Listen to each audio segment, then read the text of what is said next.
Ciao a tutti, siamo in Radio in Guest, questo spazio che Radio Company dedica all'interno del suo social per gli animatori, per gli organizzatori, le persone, quelle che organizzano, quelle che si dedicano e lavorano mesi, giorno e notte per il nostro territorio. Io li chiamo animatori perché fanno divertire migliaia e migliaia di persone. Oggi siamo con Andrea Mizzao direttamente dal Pordenone Blues Festival. Andrea è un amico, come stai innanzitutto, e ti ringrazio di essere qui in Radio Company. Tanto grazie a voi che siete sempre attenti a noi avventurieri, ma tutto ok, sì, direi che ci stiamo riprendendo piano piano dopo questa pandemia. Ma prima di parlare del Blues Festival, Andrea Mizzao chi è? Prima di essere un organizzatore, io so, vedendo anche il tuo sfondo, che sei un grande musicista blues. Ma devo dirti che in realtà non è che sono un grande musicista, amo la musica perché fin da bambino invece di giocare a calcio facevo il DJ, mettevo in una biblioteca i dischi e mi ascoltavo i grandi gruppi della musica rock e dopo così ho iniziato a suonare la chitarra classica e quindi mi sono dilettato a suonare la chitarra elettrica. Niente di che, in realtà abbiamo fatto diverse cosette ma sempre in maniera divertente, anche se abbiamo comunque prodotto parecchi dischi negli anni 80 e fatti parecchi tour, quindi però l'ho fatto sempre con la mia umiltà, sapendo appunto che potevo divertirmi e girare un po' l'Italia anche all'estero. Il Blues Festival invece è una manifestazione importantissima che richiama gente da tutta Europa e non solo, da ben 29 anni. Come nasce il Blues Festival? Sai, nasce sempre per questa passione, perché non vedevo pochi artisti internazionali nella mia città. In realtà poi negli anni 70 ce n'erano tanti perché c'erano grossi manager al tempo, e negli anni 80 c'è stato un po' un calo al di là del nostro movimento che facevamo appunto noi con la musica rock e punk, e negli anni 90 mi è venuta l'idea di dire perché non arrivano, li porto io, e quindi feci al tempo una proposta alla vecchia amministrazione comunale, è piaciuta e da lì è partita questa avventura con un'associazione che poi noi eravamo molto giovani, che si chiama tuttora Pordenone Giovani, ma è nata pensavamo durasse un anno, due edizioni.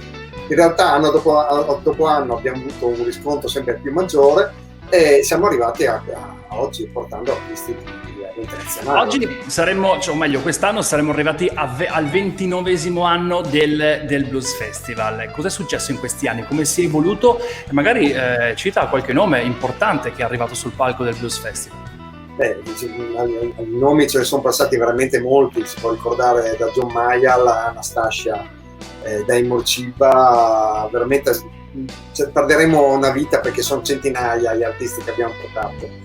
Nasce appunto per la passione e ascoltare dei semplici concerti. In realtà qualche anno fa, direi 8-9 anni fa, anche più, abbiamo cercato di abbinare, siccome io amo profondamente il mio territorio e amo profondamente la mia città, infatti molti mi dicono ma perché organizzo un festival così grosso a Pordenone? In realtà perché ci sto bene e sono sicuro e sono convinto che noi qui in Friuli abbiamo l'oro, lo sfruttiamo un po' poco, no? Che sono il nostro... Poco. È molto poco. E allora ho detto, arriva gente da tutta Europa, si stimiamo intorno alle 40-45 mila persone nell'arco della settimana, e abbiamo detto, cerchiamo di capire come fare intrattenere questa gente, perché la gente alla sera sapeva cosa fare e di giorno non doveva arrangiarsi. In realtà noi abbiamo creato un pacchetto vacanze da parecchi anni che si chiama Pordenone for Holiday, e quindi chi viene a Pordenone può veramente passare anche con la famiglia una settimana di vacanze. Guarda, noi abbiamo voluto appunto abbinare questa cosa qua con appunto far degustare, come dico io, il territorio. Il nostro slogan è innamoratevi del nostro territorio. Però veramente la terra, anche perché siamo vicini a aeroporti importanti, 3 aeroporti, la terra veramente può dare veramente molto anche alla manifestazione, ma a tutte le manifestazioni, quindi tutti dovremmo lavorare in tal senso. Andiamo a concludere con l'aspetto che ha caratterizzato anche il Pordenone Blues Festival, cioè il Covid. Vi ha fatto slittare la data, vi ha fatto cambiare. Cosa succede? Cosa succederà adesso per il Blues Festival? Scusa se ti ho interrotto, devo dirti che fino a qualche giorno fa eravamo convinti di portare a casa il festival in qualche maniera. In realtà è cosa di ieri, l'altro ieri, gli artisti cominciano a cancellarci le date a un mese dal festival. Quindi avevamo in programma Paul Weller, Fantastic Negrito, Vintage Trouble e molti altri. Alcuni poi non abbiamo neanche annunciati ed erano veramente nomoni. Devo dire che ieri ci è arrivata appunto la disdetta di Paul Weller e siamo riusciti però a recuperare la data l'8 maggio, era previsto appunto per il Pordenone Blues Festival, e quindi saremo all'8 maggio, faremo un pre-festival l'8 maggio del 2021. Del 2021. Sì, bene. Per quanto riguarda gli altri, temo che saremo anche lì, siamo nei limiti, ma penso che salteranno anche gli altri. Noi comunque vogliamo fare il festival, non lo faremo magari più a luglio, stiamo decidendo in base agli artisti che stiamo trovando una nuova data, un nuovo periodo solo per quest'anno, perché riteniamo corretto e giusto far vedere che ci siamo e dare anche una mano alla ripresa di questo territorio. Noi attorno al nostro festival lavorano più di 100 persone e quindi vogliamo comunque dare una mano a tutti.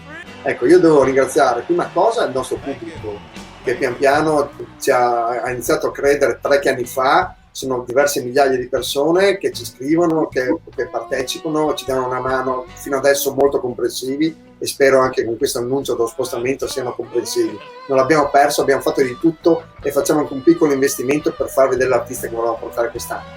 Poi in parte principali per noi sono gli enti pubblici, che è la Regione Friuli Venezia Giulia, quindi turismo e cultura. La cultura ci ha fatto entrare fra i primi eventi del Friuli Venezia Giulia a livello di cultura, e poi ovviamente il comune di Pordenone che ci sostiene molto, e quindi devo ringraziare anche l'amministrazione. Noi di Radio Company invece ti ringraziamo te, Andrea, perché ogni anno troviamo il modo di collaborare assieme e ci auguriamo che questo avvenga anche in futuro. Ti ringraziamo, ti auguriamo un buon lavoro a te, a tutto il tuo staff, e tanti auguri per il futuro del Blues Festival a Pordenone. Grazie.